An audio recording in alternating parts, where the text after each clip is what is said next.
Welcome to Financial Leverage. Here we'll be assessing some financial ratios to determine whether or not our toy company can meet its long-term obligations. So we talked about short-term in the previous. Now we're looking at more long-term debt, whether or not they can actually basically they can pay the interest of their long-term debt. So 3 ratios we're going to take a look at. First is our debt ratio. And of course, we're going to again compare 2014 to 2013. So debt ratio, now, we're going to take a look at the total liabilities, right? So all of the debt, and we're going to divide it by our total assets.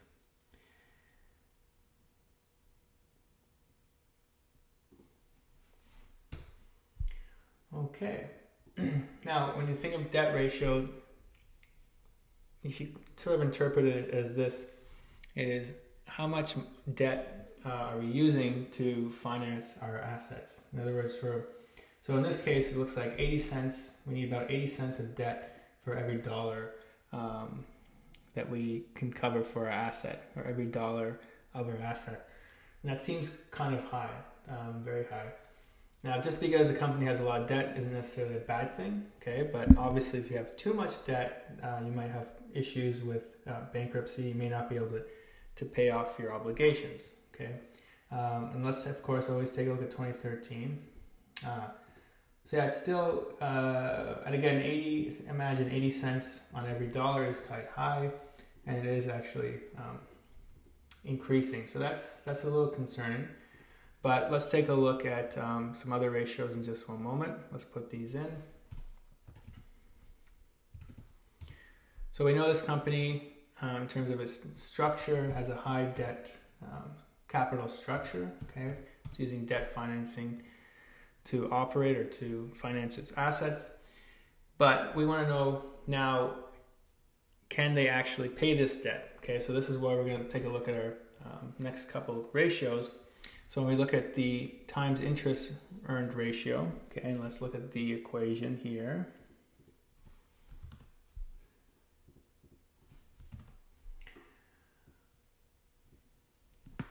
Okay, so basically now we just want to know, can we actually afford that debt? So let's say we took out a loan and we have to pay interest on that loan, of course.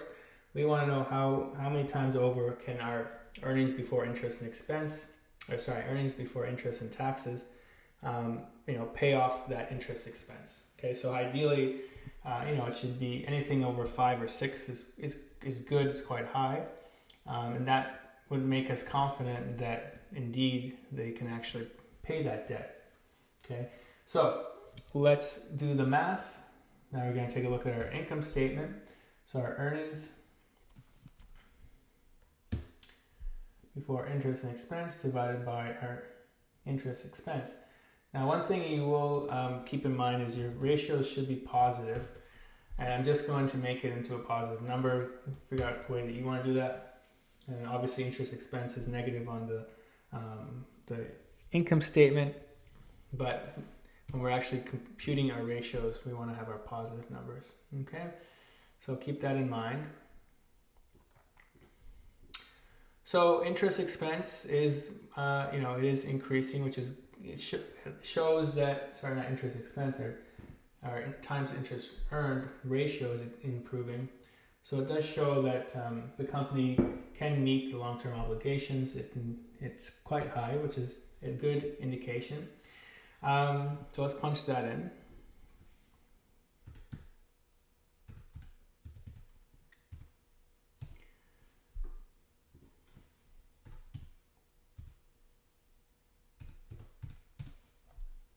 Okay, so we don't have to worry about them not meeting that obligation. And we're just going to look at the cash coverage.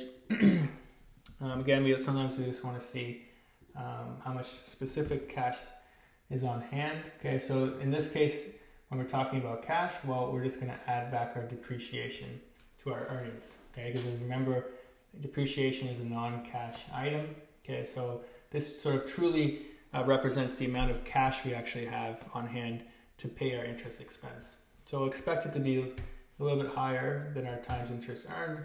And again, as long as they're high ratios, that's a good indication that we can maintain or finance the debt. So again, I'm just going to make sure we have a positive number. You can always just multiply by 1, or just you can even just put a negative sign, whatever you like to do. But more importantly, let's focus again. So again, we're going to take our earnings before, and we're just going to add, and now a little confusing because depreciation is negative, so I'm just going to subtract, which makes it a positive, if that makes any sense to anybody. And we're going to divide again by our interest expense.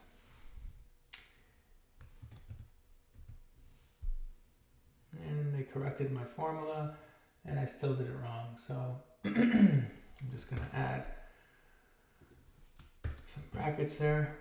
Wonderful. Okay, so again, we can see that this is also increasing our cash coverage ratio.